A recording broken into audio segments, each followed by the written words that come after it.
Welcome to this lesson on lesson 1.1, moles and molar mass.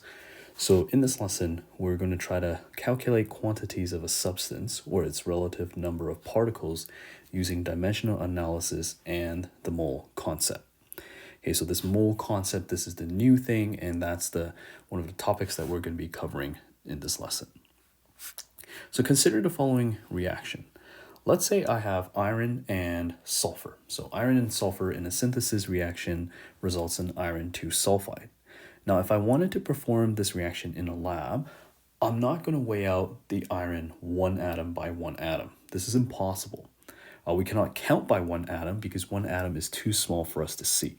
We also cannot use mass to measure out one atom of iron because one atom of iron is about 9.27 times 10 to the power of negative 23 grams.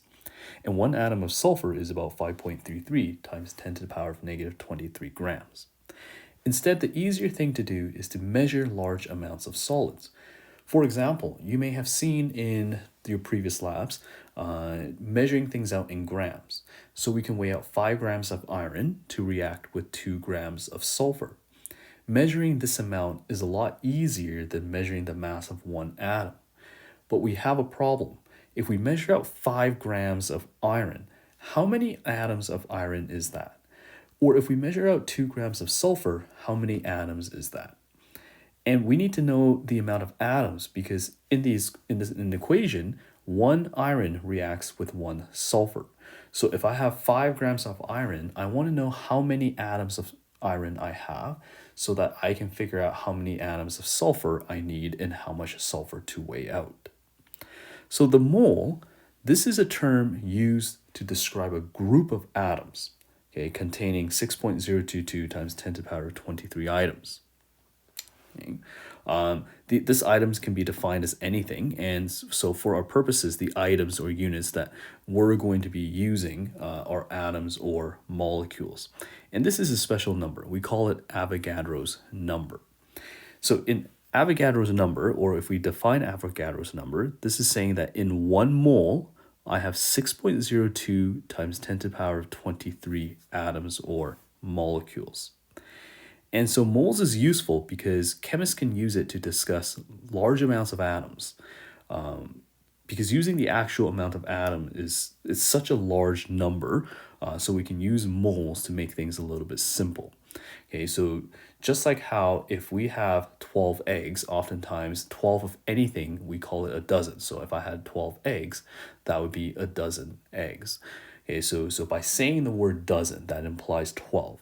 And so same thing, by saying the word mole, that implies 6.022 times 10 to the power of 23, whatever. And in chemistry, oftentimes we're using moles to describe atoms or molecules. Hence, oftentimes we have 6.022 times 10 to the power of 23 atoms or molecules. And so once again, please remember that the mole is a quantity, it's an amount, not a mass. For example, a dozen apples means 12 apples. A dozen eggs means 12 eggs. Even though a dozen apples equal the same quantity as a dozen eggs, okay, a dozen apples does not have the same mass as a dozen eggs. And this is because apples and eggs are not of the same mass. So once again, the mole here, this is a number that we use to describe a large amount, 6.022 times 10 to the power of 23 particles, which could be atoms or molecules. Let's take a look at an example here. If the mass of protons and neutrons is 1.67 times 10 to the power of negative 24 grams, what is the mass of 1 mole of carbon? Okay, so let's figure out what is the mass of 1 mole of carbon. And to do that, let's figure out what is the mass of just 1 carbon, period. Okay, so if I have 1 carbon, I know that in 1 carbon, I have 6 protons and I have 6 neutrons. Okay, so if I have 6 protons, that means the mass of these 6 protons is going to be 6 times 1.67 times 10 to the power of negative 24 grams. And if I have 6 neutrons, then this is going to be 6 times the mass of neutron, which is 1.67 times 10 to the power of negative 24 grams. In this case, 6 times the mass of proton, this equals 1.002 times 10 to the power of negative 23 grams. And likewise, the mass of neutron is going to be 1.002 times 10 to the power of negative 23 grams as well. And so if I add that up, then that means the mass of one carbon is going to be 2.004 times 10 to the power of negative 23 grams. So if I want 1 mole of carbon, the mass of 1 mole of carbon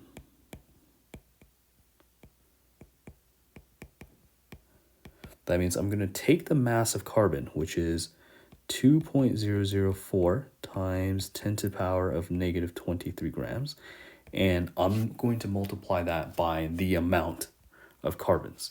So that's going to be 6.022 times 10 to the power of 23. And so if I do this math, if I take the mass of 1 carbon and multiply by a mole, the mass that results from this calculation is going to be 12.07 grams. That means if I have a mass, if I have 1 mole of carbon in my hand, that's going to weigh 12.07 grams. And so if we take a look at this number 12.07 grams, it looks quite familiar. In fact, it looks and it is very close to the number that we see on the periodic table. So let's revisit the periodic table. On the periodic table, I have here listed carbon. This number here, the 12.01, we've learned in the past that this is the atomic mass. Now, the atomic mass, they're measured in atomic mass units, or AMU, and this is a relative unit based on the carbon-12 isotope being assigned a mass of exactly 12, right? So when we looked at this, once we know the basics of the periodic table, if I see 12.01, okay, in my mind, I'm thinking, okay, carbon, its atomic number is 6. That means I have 6 protons. If the mass is 12, that means 12 minus 6, I have 6 neutrons. And so in previous science classes, you may have learned that these decimal places here, this 0.01, this comes out when we average all the different isotopes of carbon, right? There's carbon-12, carbon-13, carbon-14, and if we can weigh out and average out all the different types of carbon, then 12.01, this is the average atomic mass. Now this number here, in addition to representing atomic mass, this number there, the 12.01, also represents the molar mass.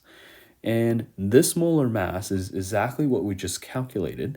This is the atomic mass expressed in grams per mole, which means this 12.01 means that if I had 1 mole of carbon, okay, it's going to weigh 12.01. And once again, this differs just slightly from the calculation that we just did in the previous example, because the 12.01 takes into account all the different isotopes of carbon.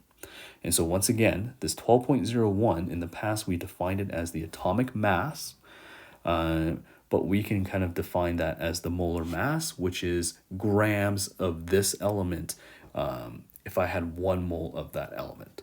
And so in the diagram to the right, you can see if I had 1 mole of copper, that's about how much copper I would have, 1 mole of aluminum, iron, mercury, sulfur, and iodine.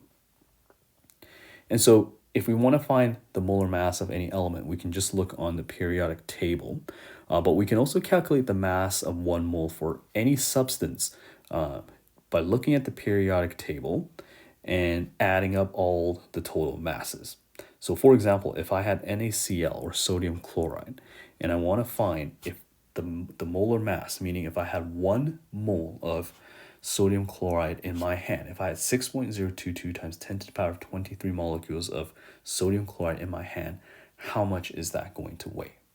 So what I can do is look on the periodic table to figure out what is the mass of sodium, and I can look on the periodic table to figure out what is the mass of chlorine. And if I add those two up, I would get 58.44. And in units for molar mass is grams per mole. Same thing for B, carbon dioxide. If I take a look at the periodic table, Okay, I can add up carbon. Carbon is 12.01. I have 2 oxygens at 16 grams per mole each. If I add that up, that results in 44.01 grams per mole. For C, I have 2 hydrogens. I have 1 sulfur and I have 4 oxygens. So I'm going to add up the molar masses of 2 hydrogens, 1 sulfur, and 4 oxygen, and that's going to result in 98.08 grams per mole. Same thing for H2O. I have 2 hydrogens at 1.01 each, and then 16 grams per mole for oxygen. That adds up to 18.02 grams per mole, meaning if I have 1 mole of water in a container, it's going to weigh 18.02 grams. And so molar mass is quite useful because molar mass can be used as a conversion factor to convert between moles and grams. Okay, and this molar mass is unique for each sample, each compound, or each element. Avogadro's number, 6.022 times 10 to the power of 23 particles in 1 mole. This is also a useful conversion factor that will allow us to convert between the number of particles, either atoms or molecules, and moles. Okay, so we have mass in grams. Okay, we can convert that to moles or moles to mass using the molar mass. Moles and number of particles. Okay, we can also convert between these two by using Avogadro's number. Okay, so molar mass and Avogadro's number. Okay, so now that we've learned molar mass and Avogadro's number, let's do a little bit of conversion between these different properties. So in example 3, we are trying to find the moles of lead 2 iodide, PbI2, in a 25 gram sample. Okay, so with all these equations, the proper way to set things up is to make sure that we always start with what we're looking for. So since this question is asking for moles, we're going to write down moles equal. Okay, so let's be a little bit more specific actually. Moles of PbI2. Okay, so moles of PbI2. And then we're going to start with our starting value or given value. In this case, this is 25.0 grams of PbI2. So I'm going to take 25.0 grams of PbI2, which in this case, this is mass, and I'm going to convert that to moles. And so this is where the molar mass comes in handy. Okay, so if I look for the molar mass of PbI2, that's 1 lead plus 2 iodide. This is 461 grams per mole. Okay, and so if you look at the molar mass, you have units of gram, units of mole. And so if I'm trying to convert this into moles, then I want to make sure I have moles on top and the mass down below so that my grams can cancel out. I'm left with moles at the top. That's what I'm looking for. And so if I do this calculation, 25.0 times 1 over 461.00 grams, this comes out to 0.0542 grams. Oop, not grams. Moles. Okay, so this is an example of a conversion that we can do with the molar mass. Let's take a look at the next example here. Example 4, a 0.244 gram sample of calcium carbonate, CaCO3, was recovered from a sample of hard water. How many particles of calcium carbonate were in the sample? So same thing, we're going to take a look at this equation and figure out what are we looking for. So we're looking for particles of calcium carbonate. Okay, so particles of calcium carbonate. And the starting value that we were given is 0.244 grams of this calcium carbonate. So we have mass, okay, which is, if we go back to our diagram here, we have mass and we're trying to find particles. So in order for us to do that, we need to go from mass use the molar mass to figure out the moles. And then from the moles, we're going to use Avogadro's number to figure out the particles. Okay, so this is a good roadmap to follow here. So first thing, I'm going to figure out what is the molar mass of calcium carbonate. I have 1 calcium, 1 carbon, and 3 oxygens. And so that is 100.09 grams per mole. Okay, so since I am going from grams to mole, I'm going to have mole at the top. 1 mole of calcium carbonate is equal to 100.09 grams. Okay, this allows me to cancel out the grams. Now that I'm in moles, I can then convert to particles using Avogadro's number, 6.022 times 10 to the power 23 particles in 1 mole of calcium carbonate. Okay, moles cancel out, I'm left with particles. This is what I'm looking for. So I can do the math here, put into my calculator, and I get 1.47 times 10 to the power of 21 particles. Okay, so these are 2 examples of ways we can use the molar mass and Avogadro's number to convert between these 3 properties: mass, moles, and particles. And so a final reminder to always set up our mathematical equations using dimensional analysis. And dimension analysis is what we just did, where we have 1 line of work and we're always multiplying in conversion factors. And once again, a reminder, we always start with the unknown value followed by an equal sign. After the equal sign, we place the starting information given to us in the equation, and then each conversion factor should be listed as a series of multiplying individual fractions. Okay, that is lesson 1.1. If you have any questions, feel free to email me. Please take a look at the practice questions and then the fun sheets.